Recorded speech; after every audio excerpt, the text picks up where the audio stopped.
Hello साथीहरू नमस्ते तपाईहरुलाई वेलकम छ मेडिकल हेल्थ एसिस्टेन्ट युट्युब च्यानलमा। सो साथीहरू आज मेरो 1000 सब्स्क्राइबर पुगिसकेको छ, त्यसको लागि थ्यांक यू सो मच साथीहरू। तपाईहरुले गर्दा मेरो 1000 सब्स्क्राइबर पुगिसकेको छ र अब 4000 वाच टाइम चाँडै नै पुग्नु पर्ने छ। त्यसको लागि पनि तपाईहरुको साथ सपोर्ट चाहिन्छ। त्यही खुसीमा म तपाईहरुलाई एउटा सानो मेडिसिनको बारेमा जानकारी दिन गइरहेको छु। यो मेडिसिन तपाईले हेर्न सक्नुहुन्छ, पेन्टाफास्ट डिएसआर। यो सबैले खाइराख्नु भएको होला, तपाईलाई थाहा पनि होला।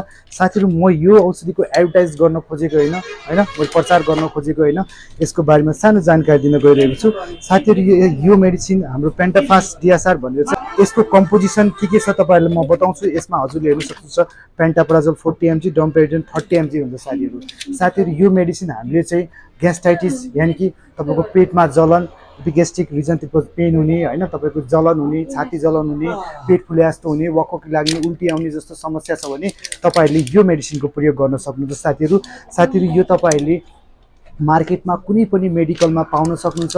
तर साथीहरू तपाईले यो मेडिसिनको प्रयोग गर्नुभन्दा पहिले तपाईले आफ्नो डाक्टरको सल्लाह लगेर मात्र खानु होला र फार्मासिस्टको सल्लाह लगेर खानु होला, त्यतिकै आफू नखानु। आज मैले तपाईलाई पेन्टाफास्ट डिएसआरको बारेमा बताएको छु। मैले यसको कुनै एडभर्टाइज गर्न खोजेको हैन। सो साथीहरू कस्तो लाग्यो लाइक शेयर कमेन्ट अनि सब्स्क्राइब गर्न नबिर्सनु होला। Bye bye and take care.